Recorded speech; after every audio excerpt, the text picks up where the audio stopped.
এরপরে এই যুবক মাগরিবের নামাজ আমিরুল মুমিনিন ওমর ইবনে খাত্তাব রাদিয়াল্লাহু তাআলা আনহুর পেছনে জামাতে নামাজে দাঁড়ায়া গেল। রুকুতে যাওয়ার পরে তার কানের গোড়ায় ডাক দিয়ে বলে, যুবক রে, তুই কার পিছনে ঘুরে ঘুরে বেড়াও? এরে যুবক, তুই এমন একটা যুবতীরে দাঁড় করায় দিয়ে আসছো যার চোখে নাকে মুখে ময়লা আছে, মুখে দুর্গন্ধ আছে।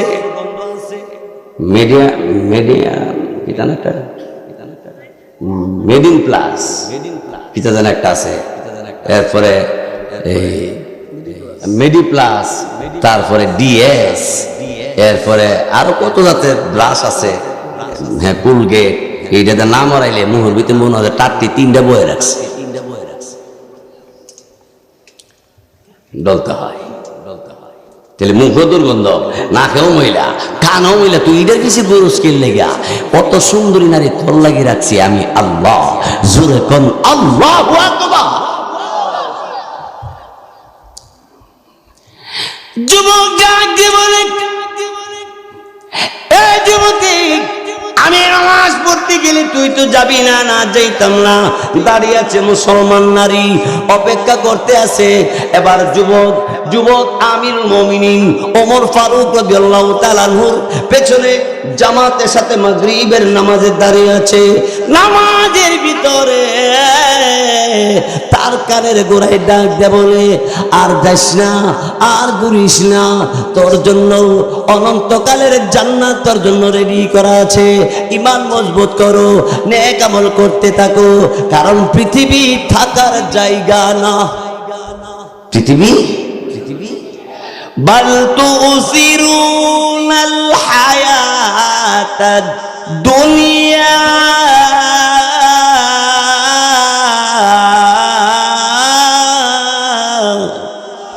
দুনিয়ার জিন্দেগি ফুরাইয়া যাবে, হায়াত শেষ হয়ে যাবে, জুয়ান বুড়া হয়ে যাবে, কবর নামক ঘরে ঘুমাইতে হবে। এমন কবর, যেই কবরে জানালা নাই, দরওয়াজা নাই, কোন রকমের বের হওয়ার রাস্তা নাই। এমন কবর, যেই কবরতে আসে না রে কোনদিন খবর। আমেরিকাতে খবর আসে, মালয়েশিয়া থেকে খবর আসে, পৃথিবীর যে কোনো প্রান্ত থেকে খবর আসে, খবর থেকে কোনো খবর আসে না। আপনারা দেখবেন এইদিকে যাইতে আশরাফপুরের এই পাশে দক্ষিণ পাশে একটা কবরস্থান আছে না, এদিকে আশরাফপুর পড়ছে, আশরাফপুর। এই কবরটার এই রাস্তা যাইতে আমি প্রায় সময় দাঁড়ায় জিয়ারত করি। আমার অনেক মহব্বতের একটা লোক ছিল, আশরাফপুর বাড়ি, তার নাম ছিল শাহিদ মিয়া। আমার নাম যেখানে শুনত লোকটা পাগল হইয়া দৌড়ে আসত। তার জন্য আমার হৃদয়টা কান্দে, আমি তার জন্য আল্লাহর কাছে দোয়া করি, সবার জন্য দোয়া করি। কবরস্থানের পাশে একটু দাঁড়ায় দেখবেন সর্দার ঘুমাই রইছে, ডাক্তার ঘুমাই রইছে, বিশিষ্ট ব্যক্তিরা ঘুমাই রইছে, ধনী মানুষ ঘুমাই রইছে, সরস নিরস বহু মানুষ ঘুমাই রইছে, কোনো আওয়াজ নাই। কে উপরে, কে নিচে, কে সামনে, কে পিছনে, এই ব্যাপারে কোনো ধাক্কা ধাক্কি নেই, কোনো আওয়াজ নাই। অথচ এত বড় কৃষ্ণনগর, এত বড় জায়গা, তারপরে জায়গা হয় না। জায়গা নিয়ে ধাক্কা ধাক্কি, দরবার নিয়ে ধাক্কা ধাক্কি, দল নিয়ে ধাক্কা ধাক্কি, ক্ষমতা নিয়ে বাড়াবাড়ি। যেরকম ঠিক কিনা? কবরের কিনারে কে দাঁড়াইয়া একবার তাকায়া লক্ষ্য করে দেখবা, এমন একটা কবরে তো আমি আসবো, যে কবরের ভিতরে আমাকে কেউ দেখবার জন্য আসবে না, কেউ যাবে না, কেউ যাবে না। এই জন্য নেককার ছেলে বানায় যা, নেককার মেয়ে বানায় যা, আলেমা হাফেজে কোরআন, আলেমে বা আমলে ছেলে তৈয়ার করে যান। কবরের মধ্যে আপনার পাশে গিয়ে দাঁড়াবে, সূরা ইয়াসিন তেলাওয়াত করবে। কবর আযাব মুহূর্তে আল্লাহ তাআলা মাফ করে দিব। আমার ভাইয়েরা, মসজিদে নববীর মধ্যে মাগরিবের নামাজের জামাত শেষ হয়ে গেল, মুসল্লিরা যার যার বের হয়ে গেল, যুবক বার হয় না। যে যুবকের যুবতীর দাঁড় করায় গেছে, এই যুবক মসজিদ থেকে বের হয় না মসজিদের মধ্যে সেজদায় পড়ে আল্লাহর ডাকে, আল্লাহ গো করলাম কি জীবন, কি করলাম রে মাওলা, আমারে মাফ করবানি। যুবকের অন্তরে ধাক্কা লাগছে।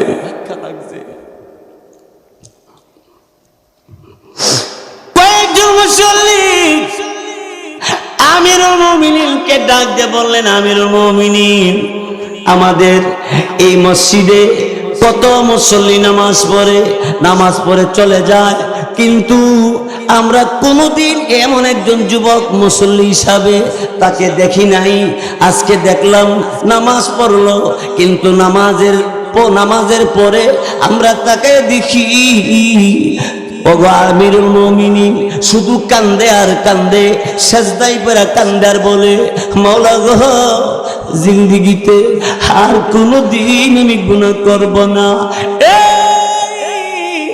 আল্লাহ আমি গুনাহগার, কিন্তু তোমার নাম গাফফার, তুমি যদি মাফ না করো,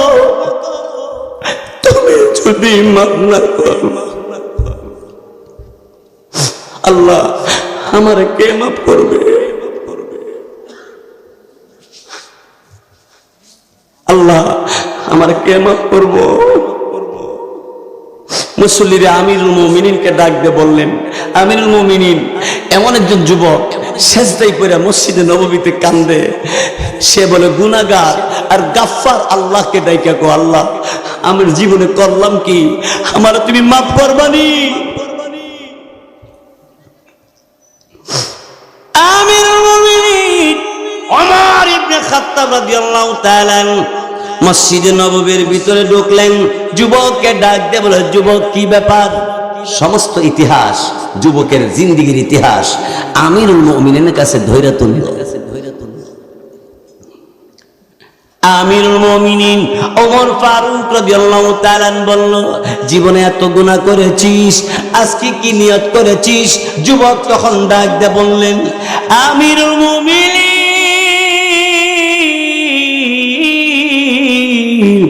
জিন্দেগিতে যত গুনাহ করেছি, আল্লাহকে ডরাই নাই, আল্লাহকে ভয় করি নাই, আর কোনোদিন আমি আর গুনাহ করব না। আমিরুল মুমিনিন বলেন না, আল্লাহ পাক রব্বুল আলামিন আমাকে মাফ করবেন কিনা? আমিরুল মুমিনিন চোখের পানি ছেড়ে দিয়া কান্দে,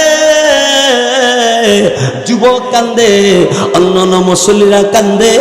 আমিরুল মুমিনিন ডাক দে বলে, আর কান্দিস না, আল্লাহ রাব্বুল আলামিন কালামে পাকে আল্লাহ ঘোষণা দিয়েছে, গুনাহগার যখন গুনাহ থেকে তওবা করবে, আল্লাহকে মাফ চাবে, আল্লাহ তাআলা তারে মাফ করে দিব। আল্লাহ ঘোষণা দিছে, আল্লাহ কুরআনুল কারীমের মধ্যে বলেছে, ইয়া ইবাদিয়াল্লাযীনা আসরাফু আলা আনফুসিহিম লা তাকনাতু মির রাহমাতিল্লাহ। আল্লাহ পাক বলেন, গুনাহগার রে নিরাশ হইও না, গুনাহ হয়ে গেছে, দূরে যাইও না, তওবা কর, আমি আল্লাহ রাব্বুল আলামিন গুনাহ খাতাকে আমি আল্লাহ মাফ করব। আল্লাহ পাকের দরবারে খাঁটি তওবা করতে পারলে আল্লাহ পাক রব্বুল আলামিন বলেন, একদিন তওবা করলে পিছনে জিন্দেগির সব গুনাহ মাফ করে দিব। এই কথাটা আল্লাহ কোরআন শরীফে উল্লেখ করেছে, ইন্নাল্লাহা ইয়াগফিরুয যুনুবা জামিআ ইন্নাহু হুয়াল গাফুরুর রহিম।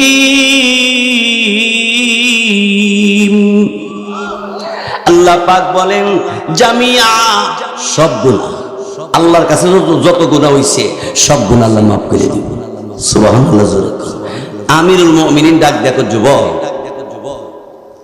গুনাহ থেকে যখন লজ্জিত হয়ে গেছিস, ভবিষ্যতে গুনাহ করবি না যখন ওয়াদা করেছিস, আল্লাহ কোরআনে বলছে তোরে গুনাহ মাফ করে দিছে আল্লাহ।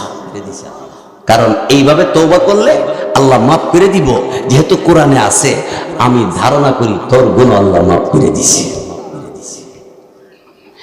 যুবক, আমিরুল মুমিনিন কে বলেন? আমিরুল মুমিনিন এশার নামাজের টাইম কতক্ষণ আছে? সুবহানাল্লাহ।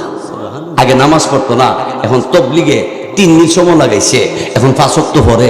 5 ওয়াক্ত পড়তে পড়তে গেছে এক সিল্লাতে, সিল্লাত যায় কজা তা করে আল্লাহ ভরসা 3 সিল্লা। ঠিক কিনা জোরে কর। আগে পড়তোই না নামাজ, এখন নামাজ ছাড়ার কিছু বুঝে না। বাজারে, বন্দরে, দরবারে যেখানে থাকে নামাজের টাইমে নামাজটা পড়ে, এমন মুসলমান আলহামদুলিল্লাহ বহুত আছে। বলেন আলহামদুলিল্লাহ। যুবক ডাক দিয়ে বললেন, আমিরুল মুমিনিন কতক্ষণ বাকি আছে এশারের? কেন?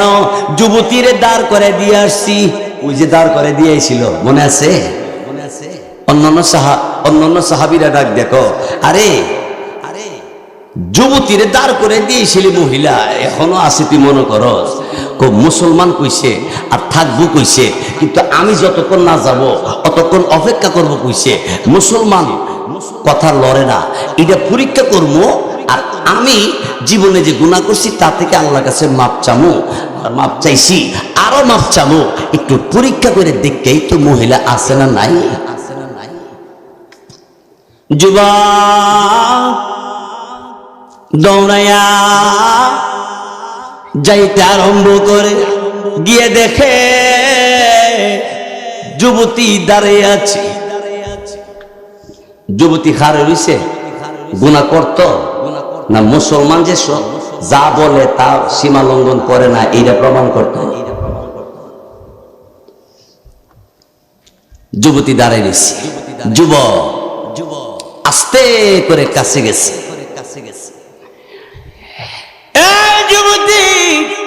যুবতী থরথর করে কাঁপতেছে। যুবক ডাক দিয়ে বলে, না না না, কাঁপতে হবে না। যুবতী রে, কোথায় তোমার ঘর বাড়ি? আইনা দাঁড়ো কি, কোথায় তোমার ঘর বাড়ি? যুবতী ডাক দিয়ে বলে, মনের বিলাস মিটাবার জন্য তুমি নাকি আমার সাথে সময় নিবা, অপেক্ষা করতে আসি। যুবক ডাক দিয়ে বলে, যুবতী রে, তোর মতো একজন আল্লাহওয়ালি, তোর মতো একজন আল্লাহকে ডরানেওয়ালা এমন একজন মহিলা পাহিয়া আমি তোর কাছ থেকে সবক নিয়া, আমি তোর কাছ থেকে এমন সবক পাইছি, জিন্দেগিতে জন্য যত গুনাহ করেছি সব থেকে তওবা করে আজকে সিদ্ধান্ত নিয়েছি ভবিষ্যতে আর গুনাহ করব না। ওরে যুবতী, আমি তোর কলঙ্কের দাগ লাগাবো না, বরঞ্চ পাহারাদার হইয়া বাড়ি পর্যন্ত পৌঁছাবার দায়িত্ব আমি গ্রহণ করতে পারি। যুবতী, তোর বাড়ি পর্যন্ত যাইতে আমি তোর জন্য পাহারাদার। যে করল হইল সর্বনাশ, সে হইল পাহারাদার। সুবহানাল্লাহ জোরে কর। কিতাবের মধ্যে লেখে, ওই যে যুবতী বলছিল, ও যুবক তুমি আল্লাহকে ভয় করো, ওই আল্লাহ শব্দের ধাক্কাটা তার অন্তরে লাগছে। এই ধাক্কাটা অন্তরের ভিতরে এমন ভাবে বসছে, আল্লাহ তাআলার হুকুম মাগরিবের নামাজে যখন গিয়ে দাঁড়াইছে, আল্লাহ তাআলা তারে কবুল করে নিয়েছে। আল্লাহ তাআলা তার হেদায়েতের পথ আল্লাহ তাআলা দেখাইয়া দিছে, আল্লাহ তাআলা হেদায়েতের পথে কবুল করে নিয়েছে। জোরে বলুন সুবহানাল্লাহ।